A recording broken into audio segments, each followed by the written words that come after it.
Good morning. As you heard from our host, Reed Dickinson, this is the last week in our series of The Power of Myth, based on the book by Joseph Campbell with Bill Moyers. And today's topic is a very interesting topic. It's a big topic. It's the masks of eternity, which really is a good bridge to our focus for next month, where we look at the book, The Power of Now. And we're going to be talking about the eternal present moment, which is dealt with in this chapter in a very expansive way. One of the things Moyers says in his conversation with Campbell, he says, whatever eternity is, it is here right now. And followed up by a comment from Campbell, who says, and if you don't experience it here and now, you're not going to get it in heaven. Well, it's big stuff, you know. In other words, I think what I got out of that for me is he's saying, don't wait to experience eternity. It might be here, right now. There's so many ideas in this book, and it occurred to me it would be so wonderful for us to have an opportunity to discuss the month's reading in depth and really take out little bits of it and sit with it and digest it. And I think that would be a good thing for us to do. So next year, 2015, we're going to refocus our Wednesday evening services so that we can have a face-to-face interactive discussion about the topics of the month and the books. So this is giving you advanced warning. Buy all your books, get read up for next year. Make a date with us on Wednesday evenings to come and discuss it. Because as much as I love social networks and social media and the internet, there is nothing anywhere that beats a real-time, in-person, face-to-face connection without a smart device or a screen separating us.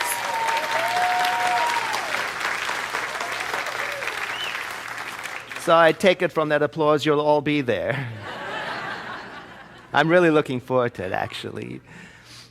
But let me not avoid the topic of eternity. You know, one of the ways of talking about it in the book is the subject of heaven, or where will we go after this life? Now, there's a big subject. I mean, it's a difficult topic to talk about because it can be so tender. And wrapped up with it are all these notions that come from our religion of origin, from our society. There's superstition, there's cultural ideas. It's all contributing to this great mystery of life after life. And it occurs to me that no matter how much a person reads about it, and no matter how many other people's opinion you take in and integrate, it comes to pass that in the end, each one of us have to arrive at a very personal answer to that question. We look at things, big ideas like this, in the Beyond Limits class that is registering the last day today. And this year we're doing a Saturday morning class. I'm teaching it, and Reverend Jeff is doing an evening class. And we examine how to go beyond the confinement of previous conditioning and how we inherited worldviews about such things as God, heaven, hell, sin, forgiveness. But all the way through the class, there's this strong emphasis on discovering a very personal answer for you. Now, some people are relieved when they get to the class and say, oh, thank heavens, you're not going to tell me what to believe. And other people are disappointed. They say, what? I was hoping you had an answer. You're not going to tell me what to believe? Now, Joseph Campbell in this book, he says that we have to, if we really want to understand the great mystery, we really have to go beyond all of the normal images that we've had, that we've inherited and integrated from wherever they came.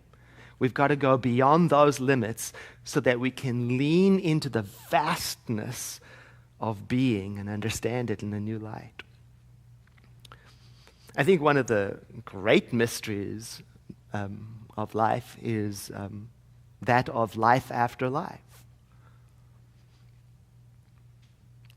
And I think it's one of those mysteries that has been used to inspire fear rather than awe. I know certainly for me growing up, the way I encountered the mystery of life beyond life was in the teaching that if you behave a certain way right now, then you'll be assured of this and that in the world to come. Terrifying. Or in the other form, if you believe this or that, then it'll work. The outcome will be good for you in the next life. Terrifying. Because I could never, ever bring myself to believe what was being proposed. So you can imagine the relief when I found the Center for Spiritual Living and I realized through the teaching that it was absolutely okay to question everything.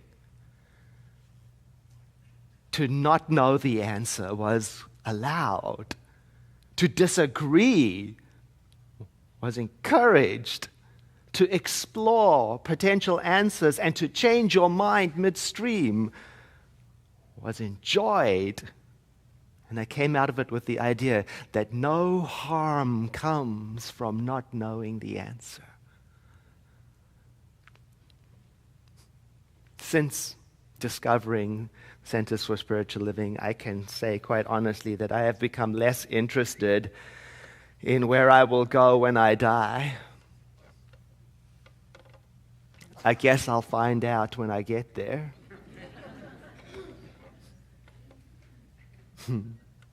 Although I'm very interested in other people's ideas about it because we are so amazing. I love to hear it.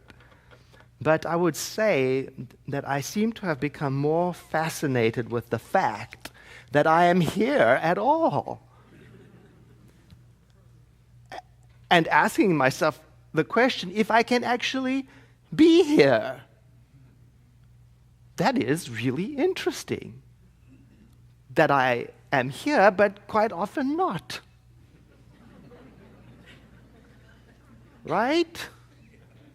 There's a Polish artist whose name I cannot remember, probably because it's so complicated. He uses his images to make commentary on some of the ironies of modern society. And one of the pictures of his I was looking at recently has a man, and he's looking through a periscope at the scene outside through a very high window, and you can see through the window this gorgeous, green, bright landscape. And the irony is that all the while the door is open, and that he could actually literally step through at any moment and be in the landscape. And the interesting thing is that the periscope is in the shape of the Facebook icon F.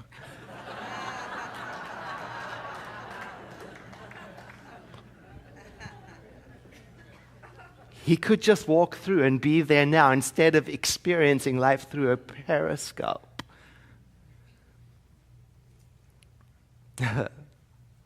It makes me think about eternity and how sometimes the longing for eternity is the periscope when all the while the door is open for an experience of it here and now, like what I'm reading in the book. Don't wait.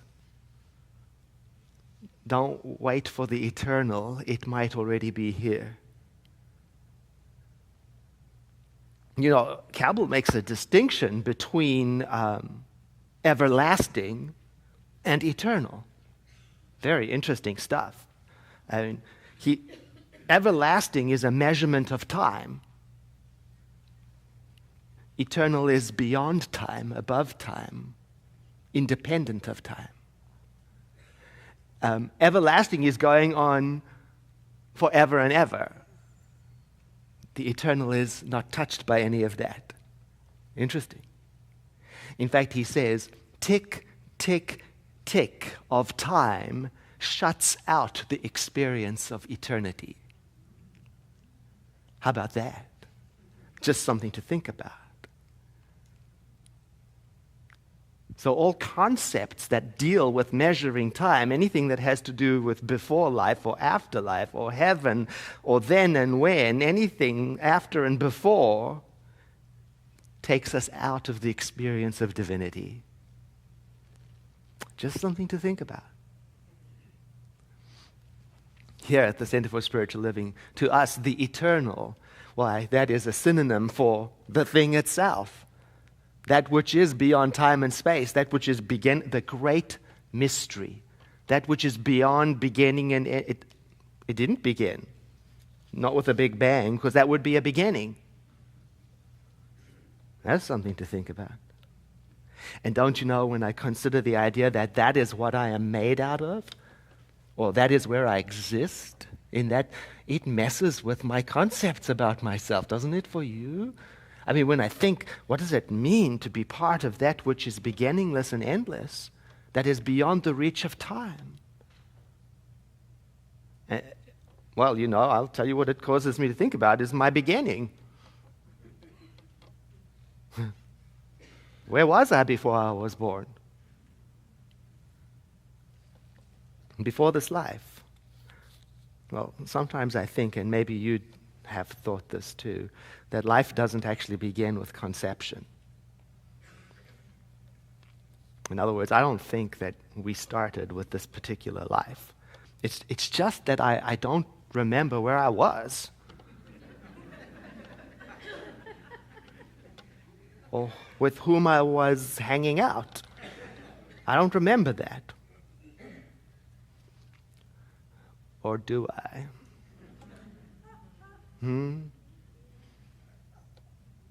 Well, it's something to think about. I mean, because I don't remember right now who I was with, then I think whatever is next, perhaps I still won't remember who I was with. I don't know if I'll recognize anyone that I've been with. I don't know. I don't know the answer to that yet. To be perfectly honest with you, I have this sense from time to time that I recognize some of you. That I remember some of you. It's like we've been together forever in a never-ending story. So now the question, will I be with my loved ones when I die? Well, I have a new way of talking to myself about it. I ask myself, well, who do you think you're with right now? Or where do you think you are right now? Where in eternity do you think you are?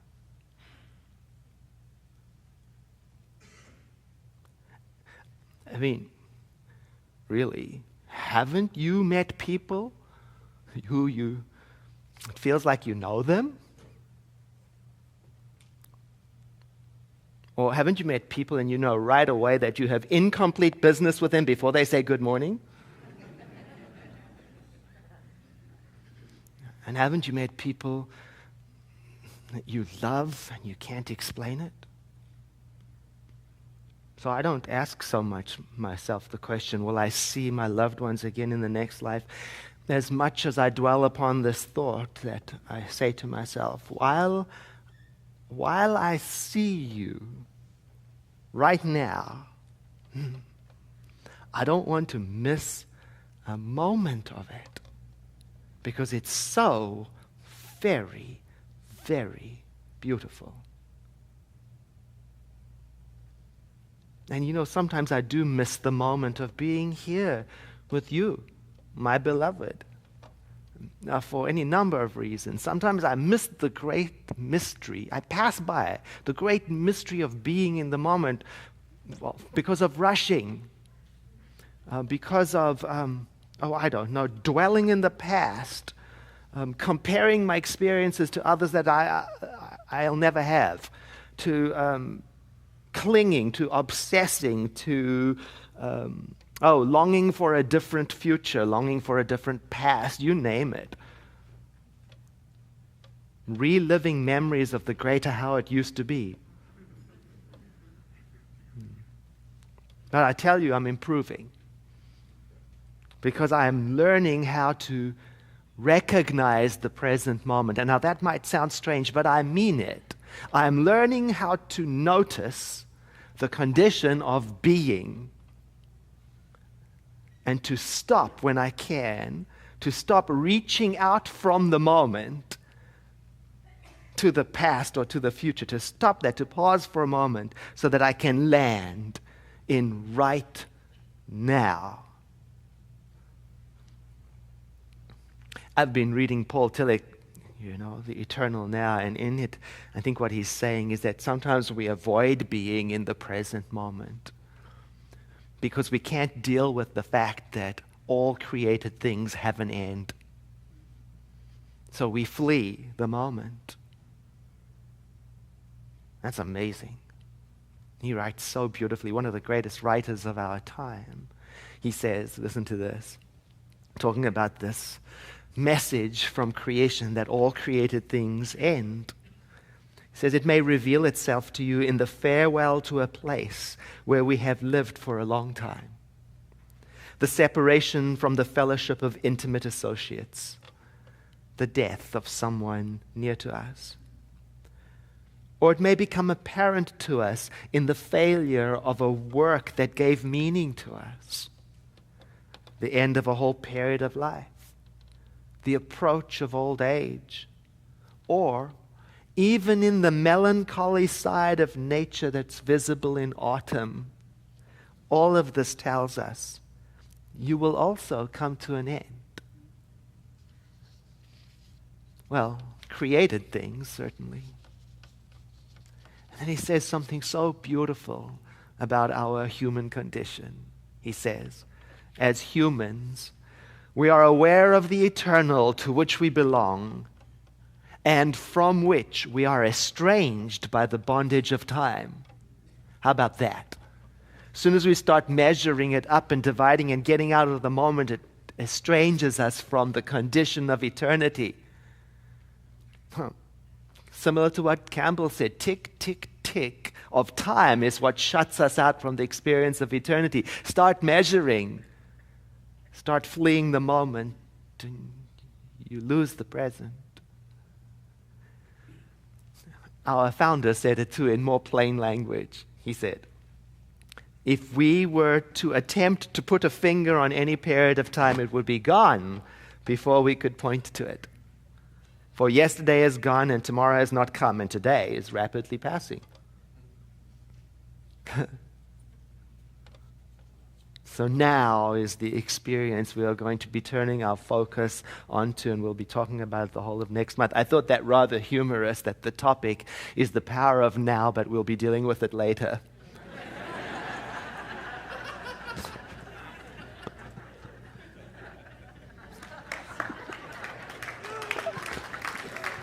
Oh, well. Well, now is a beautiful word. I invite you to think about it as the word that describes your being. And it's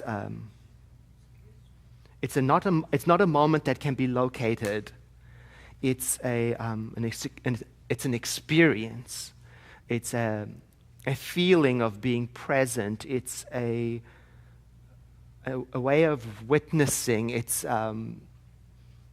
characterized by watching, by noticing. It has a feeling of recognition in it. And it's an experience which eludes us when we rush. And don't you know, the whole world seems to be rushing somewhere, stimulated by matters of such urgency and important, all of which are quite real. But how important I realize it becomes for us to stop when we can, to press the pause button so we can catch ourselves and return to the moment, to access the eternal. And Paul Tillich says one of the ways of accessing the eternal is through prayer, which is so appropriate because in our tradition, prayer to us is a meditation on the eternal, the higher power, the thing itself, that which is beyond time and space, a recognition of it and a personal identification with it. That's our prayer. And he says that when we pray in this way, that is what lifts us up, elevates us up out of the cycle of measurement and separation into a true appreciation of the eternal nature of the present moment.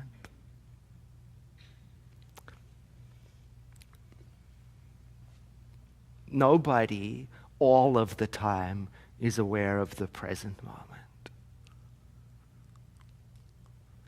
But it does come to us. It comes to all of us. It sort of pops into our awareness. It's those moments when we experience being totally present and time has evaporated.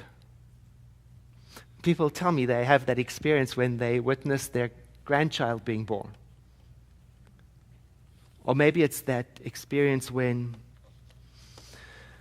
you are the recipient of an extreme act of kindness.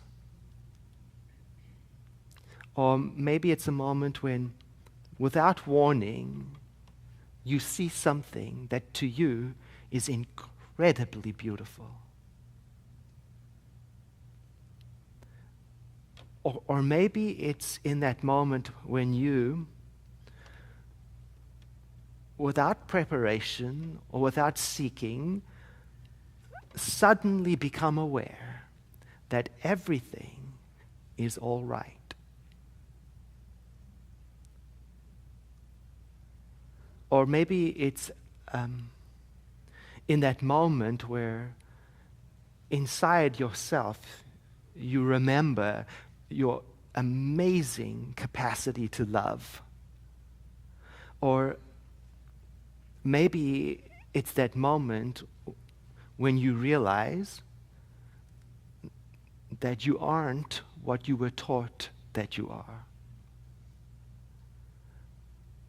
Or maybe it's that moment when you suddenly witness that you love a child, a friend, a parent, a person, and the world stands still. You know, these moments for myself are different probably to the way your moments are, but I know for me that when I do successfully, well, you can't reach for it. When I do land in the present moment, it doesn't have the effect of disconnecting me from life. It doesn't render me senseless or zoned out or zenned out. No, it's just the opposite. It helps me connect deeply. It helps me meet this world of ours, because don't you know, every day, everywhere we see poverty and prejudice and violence. And it is the moments of eternity that help me face it and talk about it and not flee from it.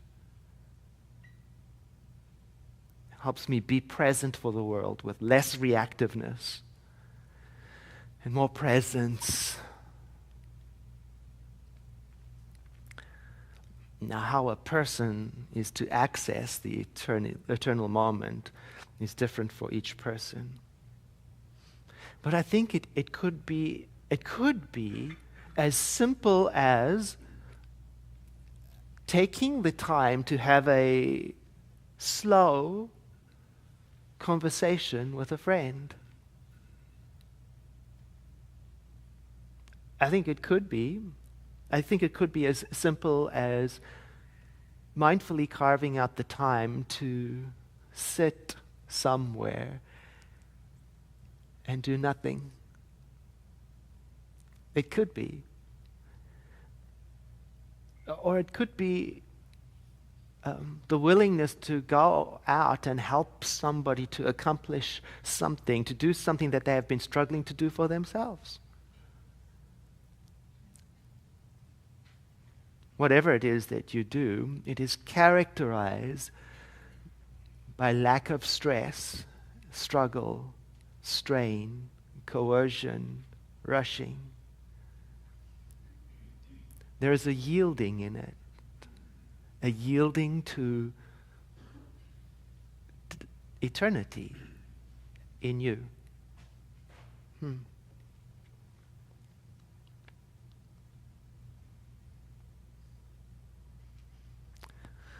Let us pray. In the infinity of life where we are right now, all is present. The eternal is the direction of our prayerful gaze. that we might recognize it as being beyond time and space, not limited to this current experience or this planet or this beginning or any endings.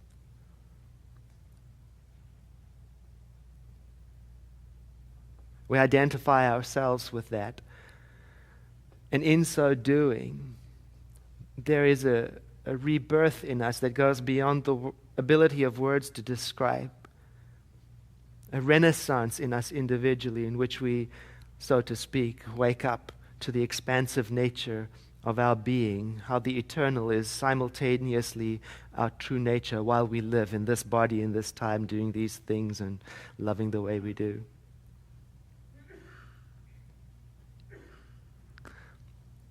And as we pray in this way, we make real, we realize that being lifted up this way into an appreciation of eternity